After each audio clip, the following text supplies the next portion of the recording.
消耗你生命嘅，從來都唔係別人，而係你腦海裏面反覆折磨自己嘅嗰個念頭。你以為嗰啲令你鐵夜難眠嘅係嗰個傷害過你嘅人嗰段糟糕透頂嘅經歷嗎？其實唔係，真正吸乾你元氣，令你日益枯萎嘅係你自己親手在意識深處搭建嘅一座監獄。你喺裏面扮演囚徒，扮演嗰個不斷鞭撻自己嘅獄卒。你執着於一個已經消失嘅背影，焦慮着一個仲未發生嘅明天。喺自責同攀比嘅泥潭裏面越陷越深。佛經中有一句話，值得你平息靜聽：心生則種種發生，心滅則種種發滅。你睇到嘅嗰個滿係遺憾嘅世界，不過係你心念投射出嚟嘅幻影。你喺呢場幻影裏面拼命掙扎，試圖改變一個早已定格嘅結局，卻忘記咗昨日嘅陽光再烈也曬唔乾你今天濕透嘅衫。我哋呢一生都喺度同自己嘅念頭打仗，而最可悲嘅勝利莫過於你以為你贏咗生活，其實你只係喺度虛耗生命。接下來嘅內容，去睇清嗰啲令你放唔低、求而不得嘅嘢，究竟係點樣喺你嘅腦海裏面演變成一場永不謝幕嘅電影殘片。而想要走出呢間精神牢籠，拎到嗰把鎖匙嘅方法，可能簡單到令你唔敢相信。喺呢個嘈雜嘅時代，如果你都覺得心好攰，覺得元氣正在莫名咁流失，請留低嚟，同我一齊靜落個心。每一句話可能就係你尋找咗好耐嘅嗰個解脫。第一章，精神內耗嘅真相。我哋成日話活得好攰，呢種攰喺佛學中有一個極為精準嘅定義：千流不息。你可以想象一下，一個人嘅意識就好似一條湍急嘅河流，每一個念頭都係其中一個翻騰嘅浪花。佛法話俾我哋知，世間最強大嘅殺手唔係生老病死，而係我哋心中嗰個名為我執嘅幻象。維摩中經中曾提到，心垢故眾生垢，心淨故眾生淨，話直接點出咗真相。你所感受到嘅所有沉重、焦慮與自責，並唔係來自外在環境嘅壓迫，而係因為你嘅心被塵垢遮蔽咗呢啲塵垢，你腦海中揮之不去嘅妄念。佛學將我哋嘅生命體驗拆解為五能識、受想行識。你以為你係一個實實在在嘅人，但喺佛法嘅顯微鏡下，一連串念頭嘅聚合體。當你執着於一段過去嘅恩怨，你嘅想能就不斷重寫呢段記憶。當你攀比他人嘅成就，你嘅受能就製造永無止境嘅記憶法感。你以為你喺度思考，實際上你係俾念頭奴役。呢種奴役就係佛學所講嘅無明。因為睇唔清事物空性嘅本質，所以將虛幻嘅影像當成咗堅固嘅磐石。喺佛陀嘅教義裏，所有嘅煩惱本質上都係一種遍計所執性。意思係你俾本來中立嘅事情賦予咗太多主觀嘅情緒。嗰個人離開你，呢係一個客觀事實，貼上背叛、失敗、我唔夠好嘅標籤。呢啲標籤先至真正傷咗你嘅元氣。你把自己關喺一個由呢啲標籤搭建嘅精神牢籠裏面，卻忘記咗門從來冇鎖上，鎖住你嘅係你對呢啲念頭嘅深信不疑。我哋成日話要積為功德調養元氣，我哋每日都喺腦海裏面上演幾百場關於求而不得同放唔低嘅內心戲。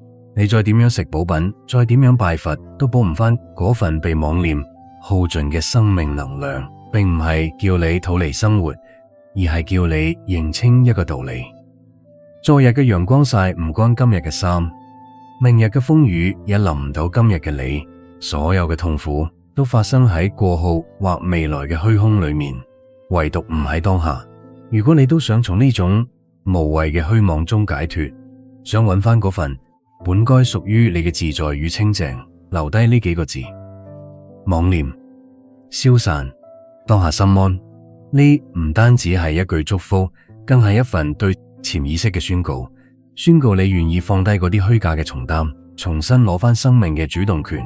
接下來我要為你講一個故事，佢會話俾你知如何從呢場自編自演嘅苦戲裏面醒嚟。呢唔單止係一個故事，更係一把鎖匙，一把能打開你心靈牢籠嘅鎖匙。你準備好接收未？第二章，指廉坡嘅老僧喺雲東寮嘅須彌山腳下，曾經有一條被修行者們稱為指廉坡嘅古道，試圖登頂求法嘅人都必須獨自走過呢條鋪滿青苔嘅小徑。年輕嘅修行者淨空帶着滿腔嘅熱誠踏上咗呢條路，佢天資衝過致命嘅弱點，佢放唔低，佢放唔低。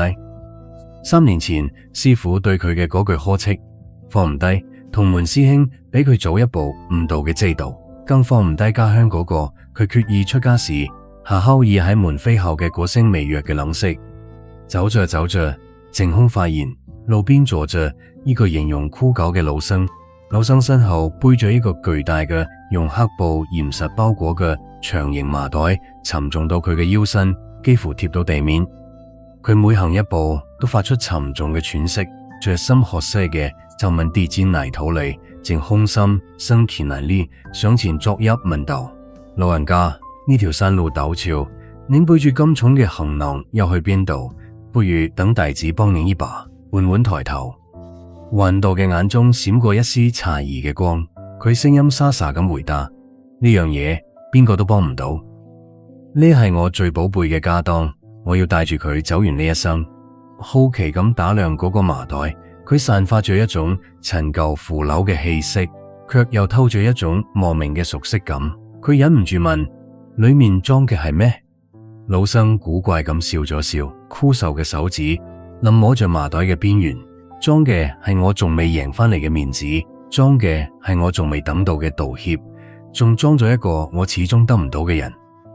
第3章，垃圾袋嘅真相。老實話，只覺一股涼意從腳底直里背脊嗰啲沉重嘅散發着陳腐氣息嘅寶貝，竟然全部都係啲睇唔見摸唔着嘅虛幻之物。佢正想再問，老僧吃力咁挪動腳步，示意淨空跟住佢行一段山路，如化騎馬，亂石嶙峋。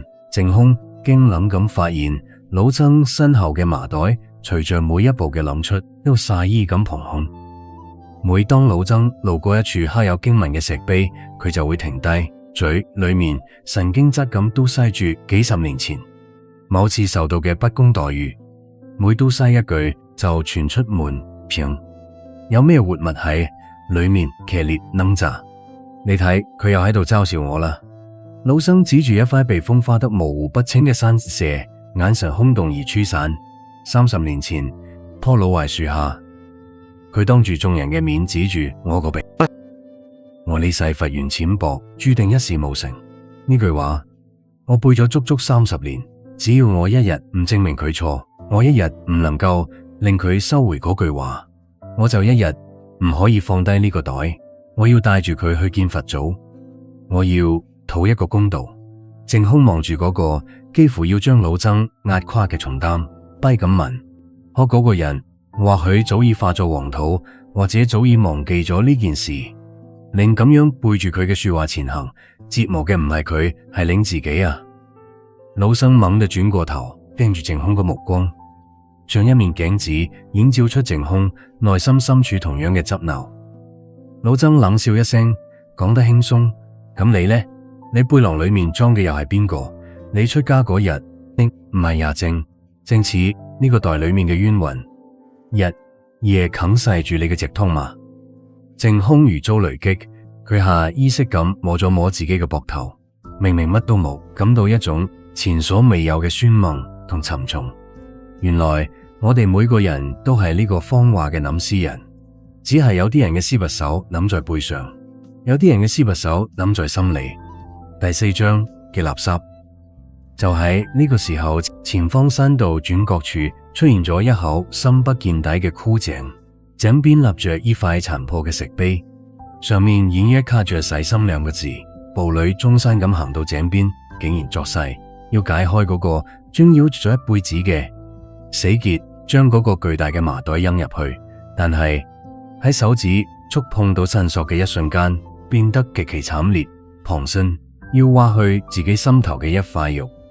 老曾嘅手指喺粗糙嘅麻棱上劇烈蒙抖，鋼索早已勒入佢嘅皮肉同筋骨連埋一齊。佢幾次試圖發力解開死結，但每當刀索鬆動一分，佢眼底嘅恐累就深一分。嗰種恐累唔係因為失去重擔，而係因為一種荒誕嘅空虛。袋佢呢30年嘅恨，呢輩子嘅苦，係唔都成咗毫無意義嘅笑話？應咗佢啦。老人家靜空喺一旁，睇到心驚肉跳，忍不住大喊，猛地抬頭，滿臉黃肉擸埋一齊，管嚟咁嘶叫：擸！你叫我擸咗佢？呢度有我受過嘅所有委屈，我若擸咗邊個嚟證明我曾經咁痛過，嚟補償我虛度嘅光陰？佢一邊哭喊，一邊卻像保護絕世珍寶一樣，死死捏住嗰個散發着惡臭嘅麻袋。就喺呢個時候嘅罅隙裏面，突然跌出一件嘢落喺青台地上，發出一聲清脆嘅咔聲。靜空定睛一睇，成個人如取冰窖。嗰唔係咩金銀財寶，亦唔係咩仇人嘅信物，而係一隻已經乾達腐爛嘅木碗。緊接住更多嘅嘢從腐朽嘅黑布罅隙裏面跌出嚟，一卷發霉嘅爛草蛇，半隻破掉嘅瓷碗，堆早已化作齋粉嘅麩啦。呢啲嘢喺陽光下顯得如此卑微，如此荒唐。老生愣住啦，佢攏抖住手拉起嗰隻破碗，佢後生時俾師兄打爛嘅一隻碗。佢為咗記住嗰份羞辱，竟將佢諗在背上30，就係我嘅公道呢？老曾嘅聲音蒙抖得厲害，佢瘋狂咁撕扯開成個麻袋，隨着黑布崩裂，積壓咗幾十年嘅塵土飛揚而起。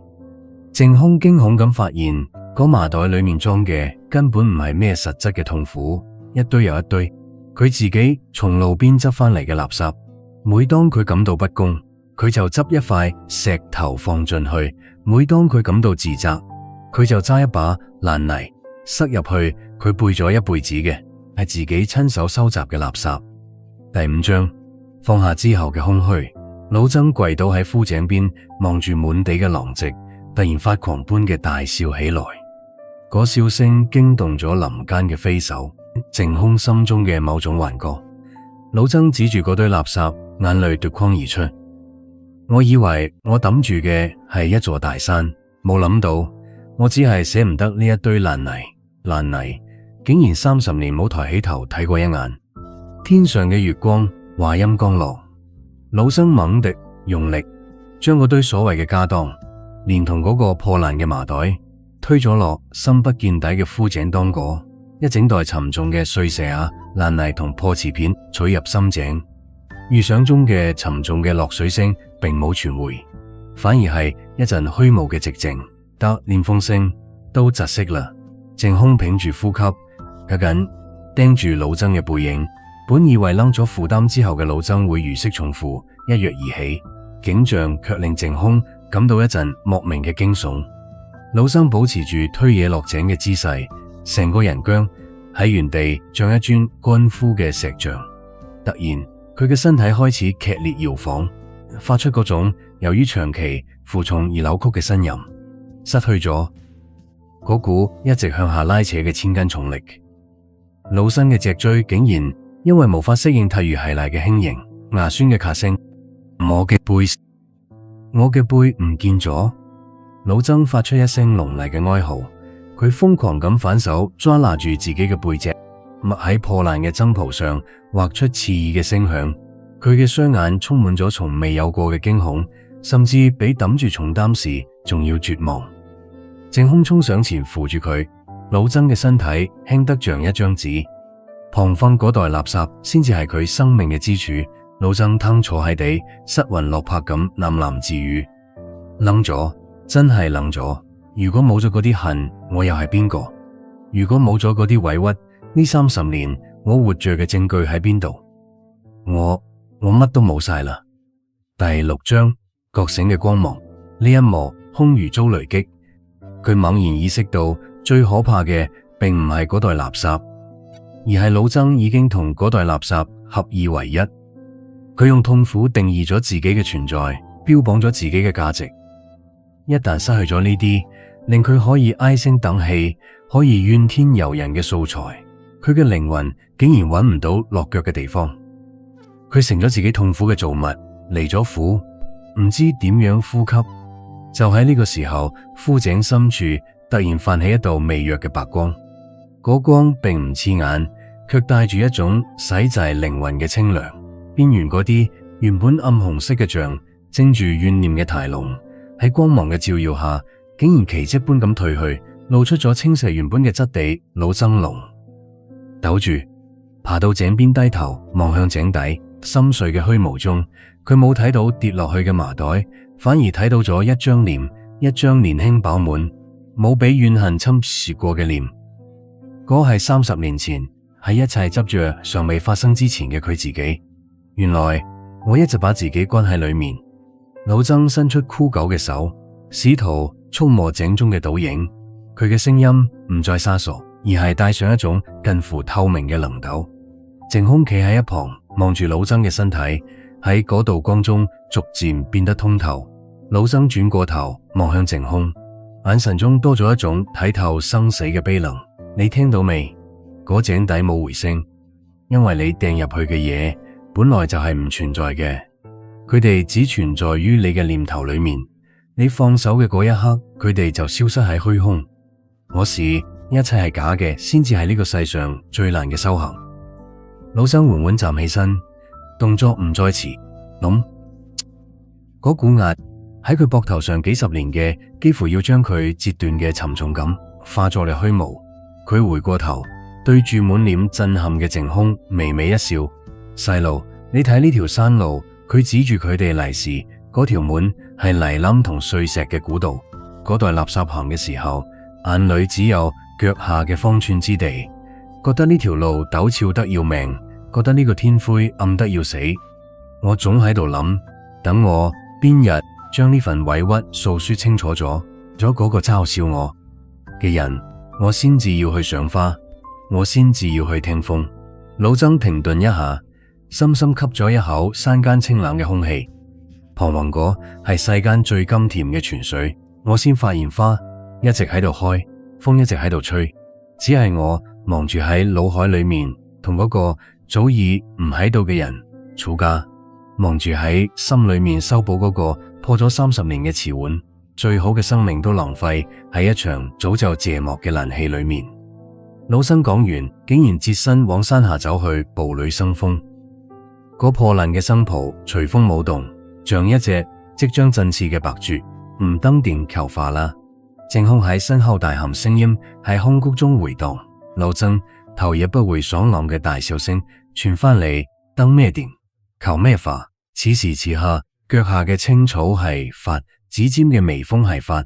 我要趕翻去認真食一餐熱飯，好好瞓一個無夢嘅長覺。我落後咗30年嘅嘢，今日要一拼補翻嚟。第7章真相大白。淨空知呢個咁企喺井邊望住老僧消失喺雲霧深處，佢突然低下頭睇咗睇自己嘅雙手，又摸咗摸自己嘅胸口，聞緊嘅沉甸甸嘅關於夏後義嘅冷色同師兄嘅知道，似乎也隨着老僧嗰一躍入井嘅麻袋消散喺呢個清晨嘅流氣中。佢終於明白，呢個世界上根本冇咩執念坡，也冇咩洗心井。老僧背上嘅麻袋係佢自己偏有嘅執着，而嗰口深不見底嘅枯井，其實就係每個人嘅覺醒，意識到嗰啲折磨你嘅過耗，嗰啲求而不得嘅執念，本質上同一堆爛泥冇分別時，你只需要鬆開手，佢哋就會墜入虛空，連個響聲都唔會留低，冇繼續往山頂行。佢彎低腰仔，細咁拍走咗鞋底嘅塵土。佢發現，當佢唔再去諗嗰個遠方嘅解脫時，眼前呢一抹抬龍嘅綠竟然靚到令人想喊。山風拂面，佢覺得前所未有嘅自由。第8章兩支箭嘅比喻。聽完嗰個抌詩人嘅故事，你有冇發現，其實嗰個老僧並唔係別人，正係此時此刻坐喺熒幕前面嘅大多數人。我哋總以為生命嘅元氣係被生活嘅重擔，被老闆嘅責備，被家人嘅不解所消耗。但只要你靜落個心嚟審視，發現一個驚人嘅真相，真正令你感到疲能不堪嘅，從來唔係你正在做嘅事，而係你腦海裏面對呢啲事嘅二次加工。喺佛學中，呢種現象被稱為第二支箭。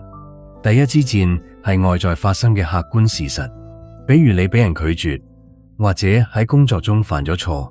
呢支箭雖然令你痛，但傷口係有限嘅，真正致命嘅係緊隨其後嘅第二支箭。第三支箭，嗰啲你腦海裏面嘅念頭，佢點解要咁對我？我呢世係咪毀咗？別人會點樣睇我？呢啲念頭喺你意識嘅傷口上反覆攪動，直至將一個小傷口撕裂成無法癒合嘅潰瘡。你之所以覺得元氣大傷，係因為你體內嘅生命能量都被呢啲虛幻嘅戰爭耗盡啦。坐喺舒適嘅沙發上，但你嘅心卻喺幾千公里外嘅過號戰場上遷散。你雖然食住豐盛嘅晚餐，但你嘅意識卻喺未來嘅飢乏中驚恐不安。呢種心不在焉嘅狀態，喺佛學視覺下就係一種持續嘅流。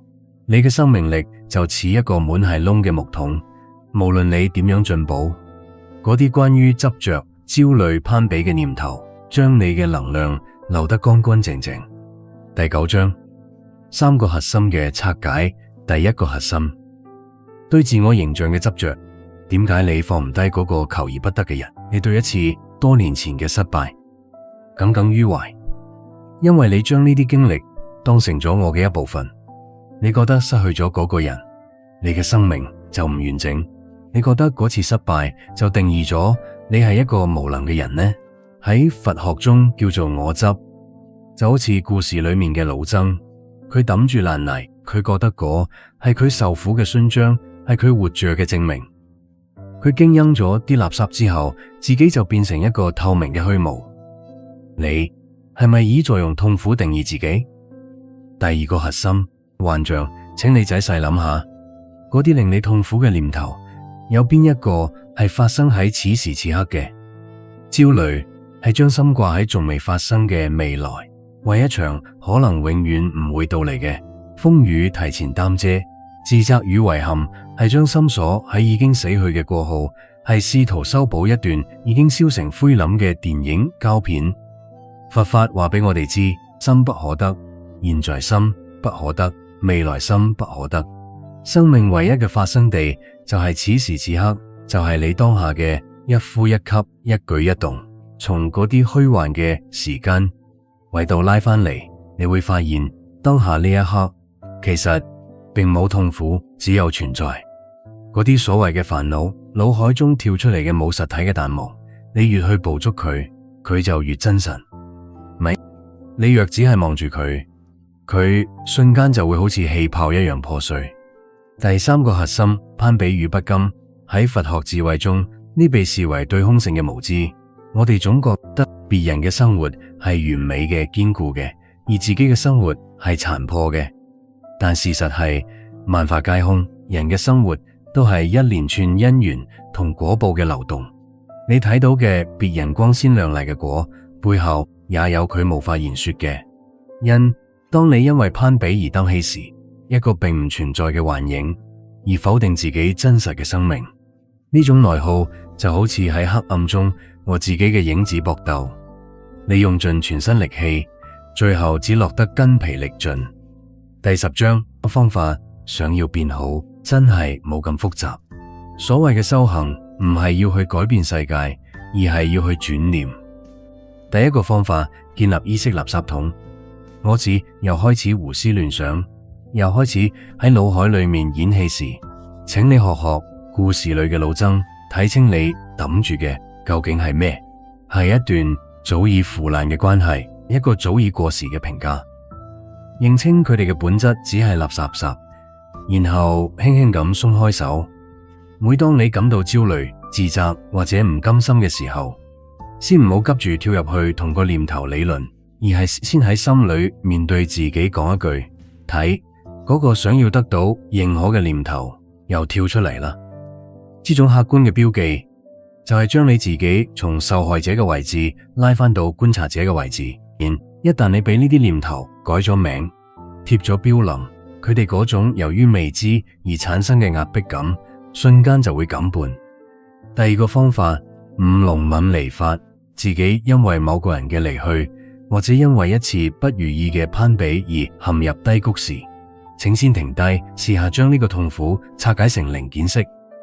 身體，你會發現其實只係一種生理反應，胸口有啲悶胃部，有啲緊手心，有啲出汗，呢只係一種物理現象，佢並唔係你受感覺，那份唔舒服嘅感覺，神經系統喺度傳遞一個信號，話你知而家有壓力，就好似天氣預報話今日有雨，雨並唔係壞事，佢只係發生咗。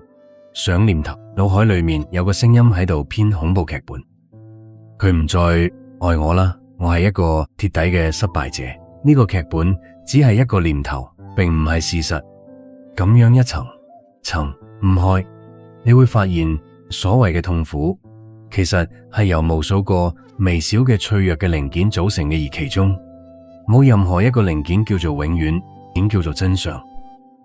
第三個方法，當下蘇定儀式，好多人以為蘇定必須盤腿坐入深山，其實真正嘅蘇定係喺你洗一條菜、掃一次地或者飲一杯茶嘅嗰個瞬間，將嗰顆習慣咗四處流浪，喺未來與過去之間反覆橫跳嘅心，強行帶返呢副軀體裏面。你要明白，一邊食飯一邊睇手機，或者一邊沖涼一邊盤算聽日嘅會議時，你嘅元氣正發生最嚴重嘅離體消耗。呢種消耗係無聲無息嘅，佢令你即使休息咗一整天，但靈魂係乾枯嘅。要改變呢一切，你要喺生活中建立幾個覺醒爐點。食飯嘅時候，試下去感受米飯嘅顆粒感，去聞嗰股來自土地嘅清香。嗰1分鐘裏面，世界上冇任何事比食飯更重要。攞起筷子嘅時候，全神貫注喺呢一件事上面，一次只做一件事，活喺呢一件事裏面，豬會產生一種神奇嘅磁場。佢能把你散落在外面嘅能量一點點吸納返嚟，令你嘅神識重新穩固喺肉身之中。你唔再係一個空殼充滿能量嘅生命。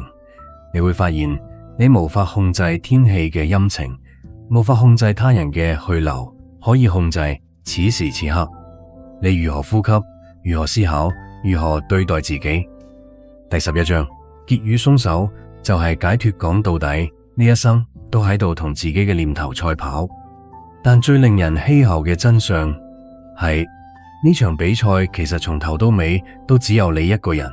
你以為困住你嘅係嗰段失敗嘅感情，嗰個始終無法圓融嘅仇人，或者係嗰個令你深夜反覆自責嘅錯夢，但事實上嗰個關上牢門轉動鎖匙嘅人一直都係你自己。你把嗰啲早已腐爛嘅記憶碎片當成價值連城嘅古董，日夜測試，卻忘記咗佢哋早已散發出腐蝕你生命元氣嘅惡臭。請記住，昨日嘅陽光再繽爛，唔關今日嘅衫；唔明嘅風雨再狂暴，也淋唔到當下嘅你。如果呢段影片能令你喺某一刻突然意識到自己正為一啲並唔存在嘅嘢而虛耗生命，就係你轉念嘅開始。唔好再去求嗰個唔愛你嘅人啦，唔好再去糾結嗰場早就謝幕嘅敗局啦。嗰個人、嗰件事、嗰份委屈，不過係你腦海中一段正在變質脫落嘅電影膠片。你再點樣撕心裂肺咁重播，也改變唔到結局。當你將望向虛空嘅眼睛收回嚟，冒住熱氣嘅白飯，望向窗外嗰一抹流動嘅雲影，望向鏡子裏面，而嗰個被你忽略咗好耐，急需你諗一諗嘅自己，你會發現解脫唔係遠方嘅彼岸，而係你此時此刻嘅鬆手。你若不傷，歲月無恙。嗰啲真令你執着到想死嘅嘢，終有一日你會笑住將佢當成茶餘飯後嘅話題，都算不上，只係路過你生命嘅嗰陣涼風。我想問你一個問題，也請你誠實咁問下自己個心，如果由呢一秒開始，腦海裏面嗰個最令你痛苦嘅念頭徹底格式化，你覺得你嘅生命會變得幾咁輕盈？如果你已經準備好放低嗰個沉重嘅麻袋，請喺評論區留低，妄念消散。當下心安呢，唔單止係一次留言，更係一次你對過去嗰個內耗嘅自己正式嘅告別。也歡迎你喺評論區分享你嘅感悟與故事，將呢段影片分享俾你身邊嗰啲被內耗困住、被妄念拖垮嘅親友。等我哋一齊將呢段穿越千年嘅佛學智慧傳遞俾更多人，更多人能從自己嘅念頭裏面解脫出嚟，揾翻生命嘅元氣。多謝你陪我行到呢度，願你從今往後認真食飯，好好瞓覺，凡事多往好處諗，讚下自己，如你喺呢個圈狀嘅世界裏面收得一下如如不動嘅心。阿彌陀佛。